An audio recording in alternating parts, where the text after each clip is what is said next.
Well, hello and welcome to our first full sea day here on Queen Anne. The ship has been really rocky and we've both felt some movement while we've been crossing the Bay of Biscay towards our first port of call in Vigo tomorrow. Yesterday we had a fantastic embarkation day. We explored some of Queen Anne and we're really enjoying the ship and the facilities that she has on offer. We did have a little bit of a late night last night, so this morning we got up around about 10 a.m. bearing in mind the clocks have gone forward an hour. Hi, if you're new to our channel, we are Tom and Dom Travel and we release a new cruise and travel related video every single week. So if you haven't done so already, make sure you hit that subscribe button and don't forget to give this video a like. Once we woke up and got ourselves ready, we then headed down to the Corinthia Lounge where we found a seat, probably the last seat in the whole of the Corinthia Lounge, sat there and ordered ourselves some drinks. The Corinthia Lounge is located just off the main atrium. It's a nice venue with windows that gives some great sea views while sailing. It was very busy in there. They do offer food at breakfast and at lunch and throughout the afternoon. However, we just missed breakfast. As the breakfast menu had just finished in the Corinthia Lounge, we had to wait a little while until 11 a.m. for the lunch menu to start. In the meantime though, we did order ourselves some drinks. I had myself a tea and it did come beautifully presented, just like you'd want it to, on a silver tray with some wonderful cups and saucers and a fantastic tea bag. It was all very traditional and did look fantastic. I just opted for my morning latte and again it was delicious. Because we are on the Cunard drinks package, our tea and our latte were included. We sat there and waited for the lunch menu to begin. As soon as those lunch snacks became available, I ordered myself a couple because I was a little bit hungry by now. I started off with a roast beef on rye bread. Probably not my favourite. It was a little bit too cold for me, but I can imagine it had been sat in a fridge for a little while. And also the cheese and Black Forest ham on rye as well. And it was warm. The cheese was very good. However, I don't think I'm a big fan of the lunch snacks that are available in the Corinthia Lounge. It just really didn't hit the spot for me. Perhaps those sandwiches were a little too fancy. But we did actually really enjoy the atmosphere in the Corinthia Lounge. It was very subdued, just what we wanted at that time of the morning. And it's a great spot to sit there and just watch the world go by. While we were sitting in the Corinthia Lounge, we did start feeling the motion of the ship. Now, for some reason here on Queen Anne, we tend to be moving side to side little bits, rocking side to side today. Of course, we are on the Bay of Biscay, so that is to be expected. There can be a bit of movement here. I hadn't had any seasickness tablets, neither had Dom, but I was starting to feel a little bit queasy. So we decided to get a little bit of fresh air and walk around the Prom Deck here on Queen Anne. Now, it was a little bit underwhelming. You can't really see much of the ocean, but it was a great spot to get a little bit of fresh air. Yes, if you've been on any of the other Queens, you know Prom Deck is the real big feature of a Cunard ship. Unfortunately, there is no lounge seating on this promenade deck either. There are a few benches, but there isn't a great viewing area at all. It does feel quite closed in parts. However, you can get some clear unobstructed sea views from the aft and at some locations at the front. One thing to note, it is a full wraparound prom, so it's not all bad. After a little bit of fresh air, we decided to go up and just have a look at some of the offerings up in the artisan food court because we were both feeling not the greatest, but we definitely needed something to eat. So we made our way up and we walked through the pavilion pool deck, and wow, it is a really impressive space. It is, it's fantastic. We love how it is decorated. We love that there is plenty of space in there, but also there are 3 hot tubs in there and 1 swimming pool. It was around about lunchtime by now and we did pop into the artisans food hall just to have a look at some of the offerings and just to see if we fancied anything. Now, because we were both feeling just a little bit delicate from the movement or the ocean, or it could have been last night's alcohol consumption, we really didn't fancy anything. However, I did spot that they have freshly made pizza and I couldn't resist just a little taste. Wasn't blown away by it, however I would eat it again. Now, I had a seasickness cure that everyone talks about, and that's green apple all, so I picked up a green apple from the food court because there is plenty of fruit available in there. The artisan food hall does have a great selection of different types of food available, and you can get these at different stations, whether you're fancying Chinese, pizza, sandwiches, everything you can possibly imagine, including ice cream. There was nothing in the artisan food hall that particularly took our fancy. Tom wasn't feeling up to it, however I did need something to eat, so we did go back into the pavilion and check out their poolside grill. A little bit different here on Queen Anne. You go up to the poolside grill, you put your order in, and then they'll give you a little buzzer that you can take away, and when the buzzer goes off you can just go up and collect your food. I ordered myself some loaded fries and also a classic bratwurst. Now I tried some of those loaded fries, just a few, but they were a little bit disappointed because they were very light on the loaded element of the fries. It was a very small drizzle of cheese and a little sprinkle of jalapenos and bacon. The bratwurst came with a lot of sauerkraut and mustard. I just scraped some of the sauerkraut off. The bratwurst was really good. I did enjoy it, and I'm definitely going to have another one. We did sit inside the pavilion pool area because they've got quite a few tables and chairs all dotted around inside, making it a great little location if you are wanting to pick up a poolside snack or to sit there and enjoy the pool area when the weather's good or when the weather's not so good, because it does have that retractable roof. Now, if the poolside grill is not for you, the pavilion pool does have lots of other options, including the wellness cafe. There you can have much more healthier options, but you can also pick up some cookies, vegan brownies, and the odd choice of cake. Probably not our go-to venue, but we will pop up there and just have a look at some of the offerings that are available. And there is further seating on the second tier of the pavilion pool. After filling our bellies, well, Dom did anyway, me just having a couple of fries and an apple, we then headed back to the cabin, sit down and relax for a couple of hours. As we said, we weren't feeling the greatest and we weren't really feeling like a little drink at the moment, so we came back to the cabin and chilled out for a couple of hours. Unusually, at 4 o'clock today, there was a production show of Pride and Prejudice, well, sort of, in the main theatre, so we decided to make our way down and have a look. Yes, so the theatre times have changed today, they're different to usual, and the production show does actually run for an hour and a half. So it is a full play and we wanted to see what it would be like on a ship because we've never experienced anything like this apart from on Ambassador, where we got to see Abigail's party. We got down to the theatre around about 3:30 and wow was it busy. We managed to get some pretty good seats. The theatre here on Queen Anne is a really good size, but it is split into two sections. One has a much lower gradient seating than the other, so we would recommend you sit probably midway back in the theatre where the seating is stepped up a little bit higher. Everyone has heard of Pride and Prejudice, the Jane Austen novel, but this was a retelling of the story with an all-female cast. There was also musical elements added into the story as well as lots of comedy. We thought it was excellently performed. We really enjoyed it and the time seemed to fly by. The comedic timing, the songs, just fantastic, and yeah, our hats go off to the production team because it was a great show and we'd highly recommend that if it's on while you're on board that you go and see it. There was some real laugh out loud moments during the show and we have to say the cast were exceptional. Tonight is our first formal night here on Queen Anne and it was black and white night. So after Pride and Prejudice we headed straight back to the cabin where we got ready in all our finery with our cummerbunds, dicky bows, tuxedos, and of course you had braces on.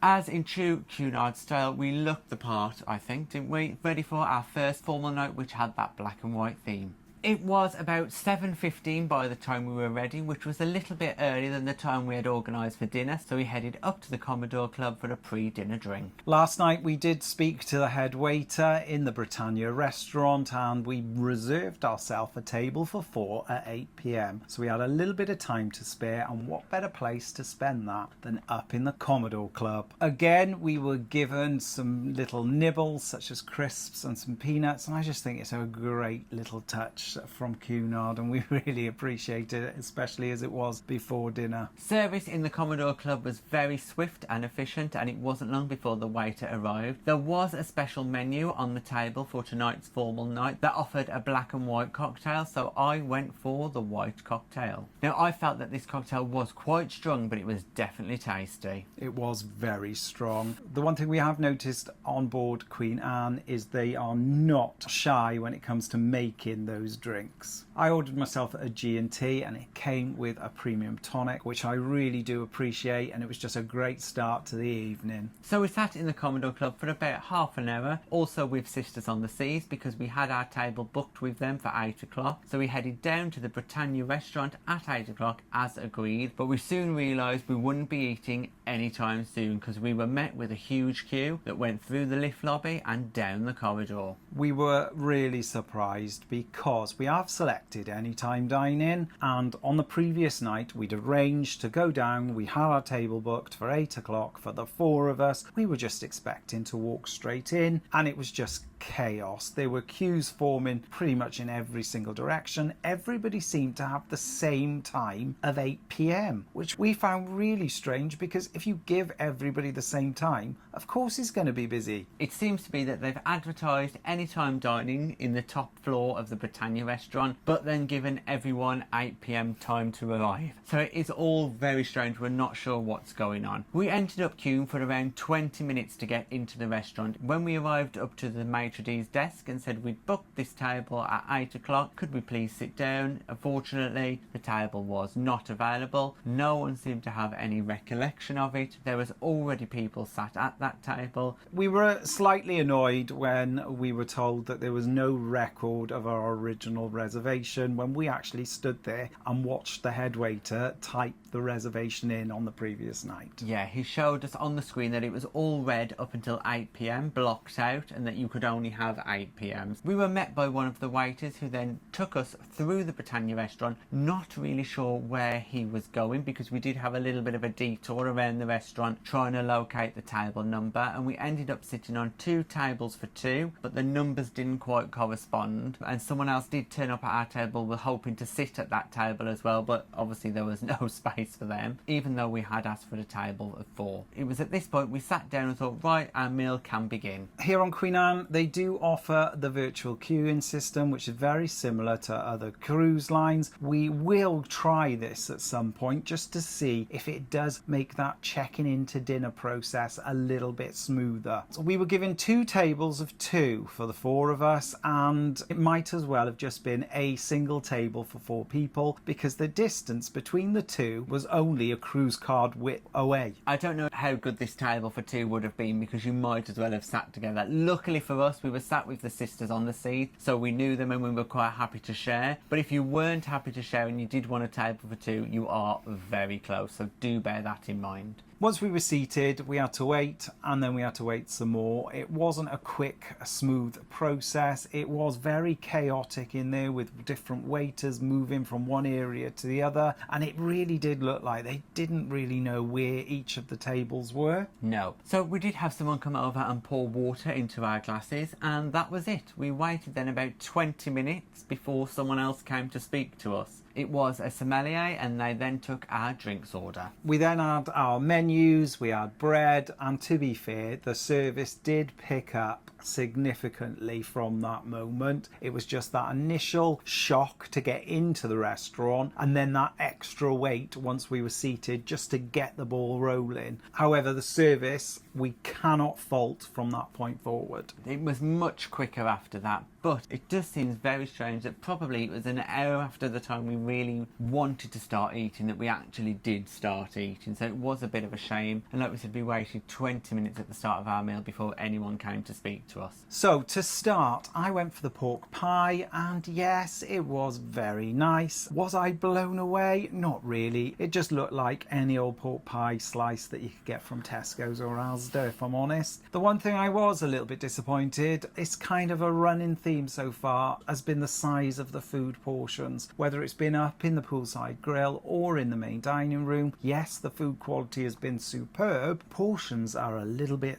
small.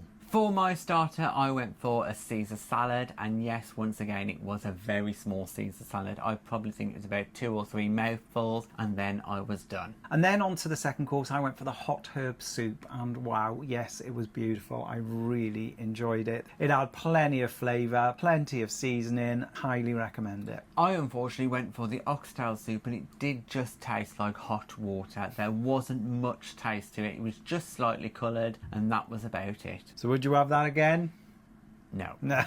Then on to the main, as it was the gala formal night, beef Wellington was on the menu and I had to oblige. I asked for it medium, and wow, when it arrived I was really impressed. It did come with a selection of vegetables, and the beef Wellington itself was delicious and cooked to perfection. My meat was also cooked to perfection. I went for the venison option. They did give me 2 options. Do I want it medium or do I want it well done? I went for the medium, and I'm glad I did because the meat was super tender. I really enjoyed it. It was very tasty, but I still think it was a little bit small on the portion size. And then it was on to dessert, and this is where I think we went a little bit over the top. Well, I don't think so. We had to try it all, didn't we? We did. I went for the brownie, and this was a really dense, thick piece of brownie. Perfect for me. I ordered one as well, and wow, I was blown away. Incredibly chocolatey, loads of flavour. Strongly recommend. In the middle of the table then we had to also try the lemon souffle, which again was presented beautifully with the waiter slicing the top and scooping in the lemon custard sauce. Yeah, really tasty that was. Perfectly light, very fluffy, just how you'd want your souffle to be. But that was not all, was it? No, because on the menu under ice creams they had a very cherry ice cream, and I love cherries, so I had to try some, and again, wow, loved it. So that was our meal altogether, but what have we learnt from our meal? We've learnt that perhaps the service isn't always as good as we want it to be, but once it got started it was definitely much better. We've also picked up that actually going for 4 courses has meant that we do feel a little bit fuller than we would do, because I think 3 courses for us would not be enough. So if you are a big eater, just bear that in mind, that the 3 courses probably won't be enough for you. We are dining in Aranya tomorrow night, so hopefully we'll come out with full bellies. Again, it was a very late dinner. We didn't get out of the dining room until around about 10:30, 20 to 11. So we quickly headed to the Queen's room just to catch the live entertainment that was happening and all of the wonderful people dancing. Yeah, once again, it's fantastic to see all the stars of Latin and ballroom dancing happen in the Queen's room. They do have formal dancing in the Queen's room with a live band and 2 singers. Now, this has been happening nightly so far, and it's really nice to see. Now, it is worth pointing out the Queen's room dance floor is an unusual shape. It's kind of a half moon shape rather than that traditional rectangle dance floor you may be used to. So do bear that in mind, and we have seen some near misses and some near crashes on that dance floor, but it looks like all the dancers are having a good time. As it is a formal night, a lot of the bars and venues on board have signage outside just stating what the formal attire is to be allowed into each venue. This included the Commodore Club and the main dining room. However, there were people in the main dining room that didn't have any formal wear on, and they were children. I did not know that. It appears that Cunard give children an exemption from wearing formal wear. Now, there were some younger people dressed up in formal wear, but there were equally just as many children who had hoodies, t-shirts on and jeans and trainers. It was a bit of a mix really. All the adults though were dressed appropriately. After enjoying some music, it was fast approaching around about 12 o'clock. Now, the late night buffet for snacks here closes around about 12:30, so we thought we'd go up and just have a look at some of the offerings, because all of us were feeling a little bit peckish, even though we'd only finished eating about an hour and a half ago. Now, the one thing that did surprise me is I normally like a hot chocolate late at night, and here on Cunard you don't get served hot chocolate late at night. Every other time of day you get a really good hot chocolate on board, but at this time of night you get given a sachet of options hot chocolate and you have to make that yourself. They do provide hot milk, so it does make mixing your own hot chocolate pretty quick. For late night snacks in the Artisan Food Hall, not all of the stations are open. There's only a handful. They've got a limited selection of different foods such as pizzas, burgers, hot dogs, chips, sausage rolls, and a selection of cheeses, and it does close at 12:30. I had a sausage roll, some fries and a slice of pizza that was really good, just what I needed at that time of night. And I went for a hot dog, some fries and a sausage roll. Yeah, really good quality, really enjoyed it. The hot dog was lovely and so was the sausage roll. Now the late night buffet here in the Artisans Food Hall does finish at 12:30, which is a little bit early for us, but we made sure we had something to eat before we finished off our night in the Bright Light Society. Just to have one more drink before bed. It was much busier in there than it had been on the previous nights. There was loads of people up, dancing and enjoying themselves. A really great atmosphere. It's quite strange when you walk through the ship because most of the other venues are quiet with next to nobody in them, but the Bright Light Society is the late night venue on board with DJ Mark, who does take requests, so you can head in there and dance the night away. In the Bright Light Society there is a specialist cocktail menu, so you can grab yourself a cocktail or any other drink such as a gin. You had a gin, didn't you? What is great is at each of the venues on board they do have a selection of cocktails that are limited to those venues, so it does make you want to go round and try them all.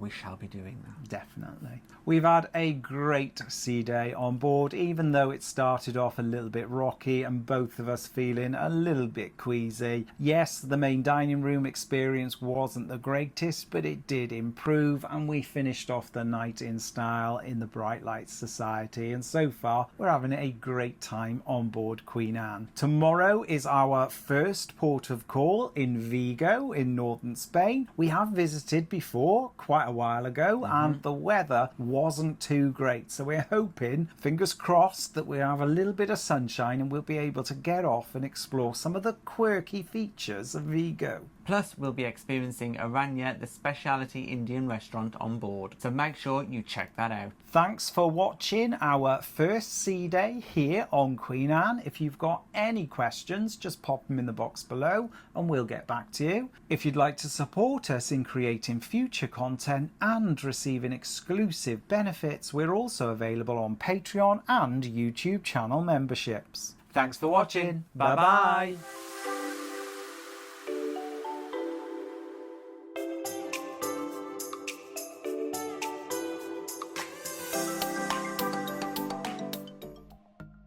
Thanks for watching. We've got lots more content available on our YouTube channel, so press that subscribe button.